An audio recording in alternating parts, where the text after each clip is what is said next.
तो अपने क्वेश्चंस की सीरीज़ को हम स्टार्ट करते हैं। तो हमें क्या दिया हुआ है, एक सर्कल दिया हुआ है, तो हमें क्या करना है, इसका सेक्टर, ये सेक्टर होता है इसका, इसके सेक्टर का एरिया कैलकुलेट करना है, जिसका एंगल, ये वाला एंगल 90 डिग्री है। तो इसका मैंने एक डायरेक्ट फार्मूला बताया था, एरिया ऑफ सेक्टर क्या होता है, वो होता है थीटा अपॉन में 360 इंटू पाई आर स्क्वायर।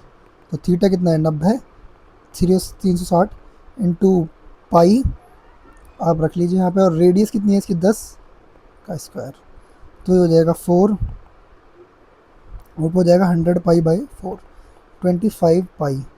तो यही इसका आंसर है। इसको 3.14 या फिर 22/7 रख के इसका आंसर निकाल लोगे तो ये आ जाएगा।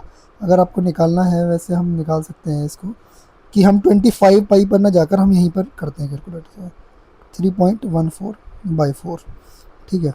तो हो जाएगा 4 सत्ते 28, इसको 100 इंटू में रखते हैं, 4 सत्ते 28, 4 अट्ठे 32, 4 पंजे 20, तो ये आ गया है तो आपका 78.5 मीटर स्क्वायर। तो नेक्स्ट क्वेश्चंस पे बढ़ने से पहले हम एक इम्पॉर्टेंट कॉन्सेप्ट देख लेते हैं, जो कि है टेंजेंट्स का, दो सर्कल्स के बीच में।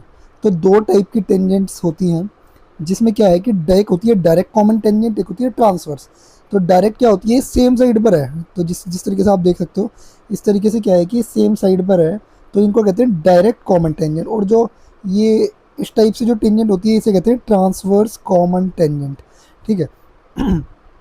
तो अब हमें क्या है कि दोनों की लेंथ, डायरेक्ट कॉमन टेंजेंट और ट्रांसवर्स कॉमन टेंजेंट, इनकी लेंथ देखनी है कि कितनी लेंथ होगी। तो इसका डायरेक्ट फार्मूला होता है कि, सबसे पहले हम देख लेते हैं कि जो डी है वो क्या है, डिस्टेंस बिटवीन द सेंटर, मतलब पहला सर्कल और दूसरा सर्कल। तो फॉर्मूला ये है डायरेक्ट कॉमन टेंजेंट का, कि D square minus R1 minus, मतलब जितना भी रेडियस दोनों है उसका सब्ट्रैक्शन का स्क्वायर, उसका रूट लोगे तो इसका आंसर आ जाएगा, ये फॉर्मूला है। और ट्रांसफर का है कि हमें यहाँ पर ऐड करना है इन दोनों को, बस बाकी सब सेम है। तो यही फॉर्मूला को आप नोट डाउन करना, और इसी से ही हम नेक्स्ट क्वेश्चन सॉल्व करेंगे। तो क्वेश्चन आ गया है यहाँ पर कि हमें ट्रांसवर्स कॉमन टेंजेंट की लेंथ बतानी है, जब एक रेडियस सर्कल की 6 है और दूसरे की 4 है, और उनके डिस्टेंस सेंटर के बीच में 14 सेंटीमीटर है। तो ट्रांसवर्स कॉमन टेंजेंट का भी हमने फॉर्मूला पढ़ा है, L D square minus R1 plus R2 का होल स्क्वायर। तो ये है डी 14 का स्क्वायर माइनस 6 प्लस 4 का होल स्क्वायर, तो ये हो जाएगा 14 स्क्वायर माइनस 10 स्क्वायर। तो ये है एक्चुअली 14 माइनस 10 इंटू 4, और 14 24। तो इसको हम इस तरीके से लिख सकते हैं, 4 इंटू 6 इंटू 4। तो ये 4 एक कॉमन पेयर आ गया है, तो 4√6 इसका आंसर। तो अब हम नेक्स्ट क्वेश्चन पे आ जाते हैं, जिसमें दिया हुआ है कि दो सर्कल हैं जो कि इंटरसेक्ट कर रहे हैं, इनकी रेडियस क्या है, 7 सेंटीमीटर। तो दोनों की ही रेडियस क्या है, 7 सेंटीमीटर।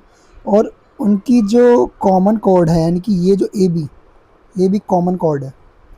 कॉमन कॉर्ड ऐसी कॉर्ड है जो कि जब दो सर्कल इंटरसेक्ट कर रहे हैं तो उन दोनों की ही कॉर्ड है, ठीक है। तो what is the common area, अब जिसके अंदर क्या होता है ना, हमें कॉमन एरिया, जो ये जो बीच में एरिया है ना, ये वाला, ये दोनों वाला का एरिया है, जो दोनों एरिया जो कि ओवरलैप कर रहा है, ये जो ओवरलैपिंग एरिया है, हमें ये बताना है कि ओवरलैपिंग एरिया कितना होगा, ठीक है। तो फिर इसके लिए फिर हम क्या करते हैं कि, ठीक है, तो इसके लिए हम सबसे पहले कुछ चीज़ों पे आ जाते हैं, जैसे कि एक सर्कल है, तो हम क्या निकालेंगे, सबसे पहले इस सेक्टर का एरिया निकालेंगे, इस सेक्टर का, ये जो सेक्टर है इस सेक्टर का एरिया निकालेंगे। किस सेक्टर का निकालेंगे, सेक्टर ओ ए बी का एरिया हम निकालेंगे। तो हमने देखा था एरिया ऑफ सेक्टर कैसे निकालते हैं, थीटा अपॉन में 360 इंटू पाई आर स्क्वायर, हम इस तरीके से निकालते हैं। तो अगर हम ये चीज़ देखें, तो कॉमन कॉर्ड जो है ये ए बी, इसकी लेंथ क्या है, 7 सेंटीमीटर, और जो रेडियस है वो भी 7 सेंटीमीटर, तो ये भी 7 सेंटीमीटर और ये भी 7 सेंटीमीटर। तो कुल मिला के ये जो ट्राइंगल है, ये क्या बन गया है कि इक्विलेटरल ट्राइंगल बन गया है, ये जो ट्राइंगल है बीच का। तो इक्विलेटरल ट्राइंगल के बीच का यहाँ पर एंगल होता है 60 डिग्री। तो फिर यहीं पर इसको 60/360 गुणा पाई आर स्क्वायर, तो ये 6 आर की वैल्यू हम 47 रख देंगे यहाँ पर, तो ये हो जाएगा पाई 7 का स्क्वायर बाई 6, यानी कि 49 पाई बाई 6। तो ये तो इस सेक्टर की, ये इस सेक्टर का एरिया आ गया है पूरे का। तो अगर हमें ये जो छोटे वाला एरिया है, ये वाला, ठीक है, ये वाला एरिया निकालना है, जिसको मैंने अभी भी हाईलाइट कर रहा हूँ, तो हमें क्या करना पड़ेगा, ये जो ट्राइंगल का एरिया है और ये जो पूरे सेक्टर का एरिया है, तो हमें क्या करना पड़ेगा, ये जो एरिया है इसको निकालने के लिए क्या करना पड़ेगा, हमें क्या करना पड़ेगा, सेक्टर का एरिया जो है माइनस जो ट्राइंगल का एरिया है वो करना पड़ेगा। तो सेक्टर का एरिया कितना है, अभी हमने निकाला है 49 पाई, 49 pi by 6 minus triangle, equilateral triangle, और इक्विलेटरल ट्राइंगल का एरिया हमें पता है √3/4 ए स्क्वायर होता है, यानी कि साइड का स्क्वायर होता है। तो साइड कितनी है 7, तो 7 का स्क्वायर। तो ये हो गया है 49 पाई बाई 6 माइनस 49 √3/4। तो अब जब हमें ये आधा एरिया निकल गया है, तो ये वाला जो एरिया है ये भी इसका डबल ही है, ठीक है, तो मतलब ये भी इसके सेम ही है। तो टोटल एरिया क्या होगा, इस एरिया का डबल। तो एक्चुअली में रिक्वायर्ड जो एरिया है वो है 2 × 49 पाई बाई 6 माइनस 49 √3/4। तो इसमें से 49 कॉमन निकाल सकते हैं, तो हो जाएगा 49×98 पाई बाई 6 माइनस √3/4। तो ये इसका करेक्ट आंसर। तो नेक्स्ट क्वेश्चन पे आ जाते हैं, जहाँ पर ये लिखा है कि अक्सर 3 रिंग रखता है जिनकी डायमीटर 21 है, ठीक है। तो 3 आइडेंटिकल रिंग है जिनकी डायमीटर 21 सेंटीमीटर है, और वो क्या कर रही है, एक दूसरे को जिस तरीके से मैंने रखी हुई है यहाँ पर इसको टच कर रही हैं। तो ये जो स्पेस है, ये स्पेस, ये वाला जो स्पेस है, ये जो बीच वाला स्पेस है, इसका एरिया हमें निकालना है, ठीक है। तो हम एरिया ऑफ स्पेस निकालना है, जो भी बीच का एक स्पेस है, इसे O1 O2 O3 मान लेते हैं। तो सिंपल सी बात है, हम कैसे निकाल सकते हैं कि हम इस टोटल ट्राइंगल के एरिया में से अगर ये वाला एरिया, इसका सेक्टर प्लस इसका सेक्टर और इसका सेक्टर हटा दो, और ये तीनों सेक्टर की जो एरिया है बराबर ही है, क्योंकि तीनों सर्कल आइडेंटिकल हैं। तो ठीक है, अब हम यहाँ से क्वेश्चन पे बढ़ते हैं। तो जो रिक्वायर्ड एरिया है हमारा, रिक्वायर्ड एरिया वो क्या होगा कि हम इस ट्राइंगल के एरिया में से ये 3 सेक्टर को एरिया हटा दें।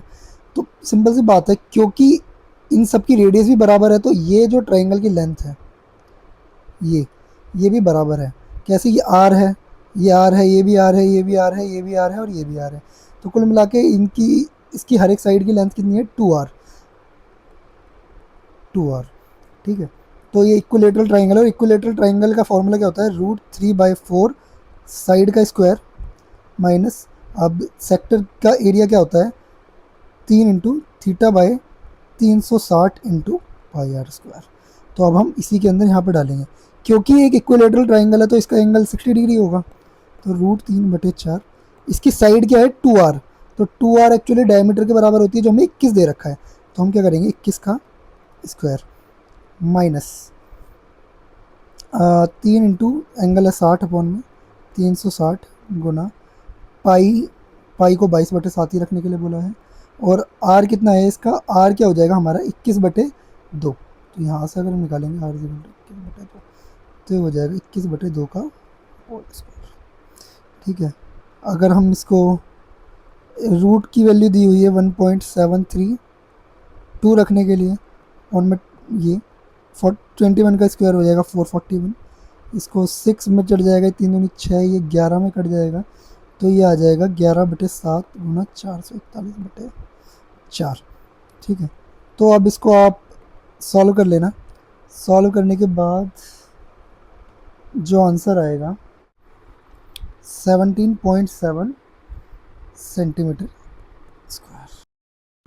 तो एक क्वेश्चन आ गया है जिसमें हमारे पास क्या है, हमें सेंट्रल एंगल निकालना है सेक्टर का, जिसकी आर्क लेंथ क्या है 10 सेंटीमीटर दे रखी है, और रेडियस कितनी दे रखी है 5 सेंटीमीटर दे रखी है।